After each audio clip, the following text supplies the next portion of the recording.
Évangile de Jésus-Christ selon saint Luc, chapitre 9, versets 1 à 6. En ce temps-là, Jésus rassembla les 12. Il leur donna pouvoir et autorité sur tous les démons, et de même pour faire des guérisons. Il les envoya proclamer le règne de Dieu et guérir les malades. Il leur dit : ne prenez rien pour la route, ni bâton, ni sac, ni pain, ni argent. N'ayez pas chacun une tunique de rechange. Quand vous serez reçus dans une maison, restez-y. C'est de là que vous repartirez. Et si les gens ne vous accueillent pas, sortez de la ville et secouez la poussière de vos pieds. Ce sera un témoignage contre eux. Ils partirent, et ils allaient de village en village, annonçant la bonne nouvelle et faisant partout des guérisons. Acclamons la parole de Dieu. Nous assistons aujourd'hui à l'envoi en mission des 12 par Jésus. Nous pouvons y voir une préfiguration de ce que sera leur ministère après la résurrection. Les consignes données par Jésus peuvent surprendre.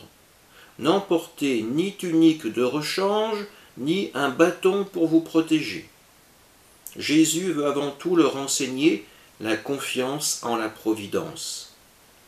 Jésus leur donne aussi comme consigne de rester dans le foyer qui les a accueillis.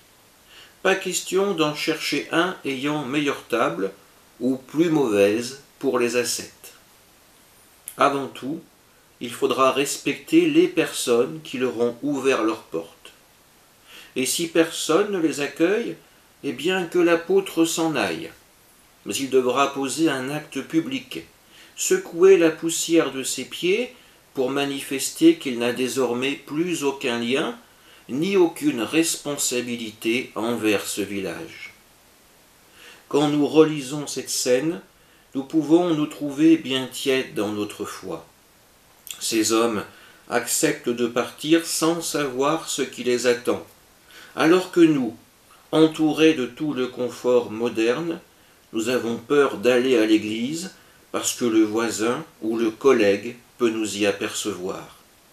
Vivre en chrétien, ce n'est pas vivre caché comme la lampe que l'on dissimule, mais c'est au contraire vivre dans le monde, avec ses difficultés bien sûr, mais y vivre avec le Christ.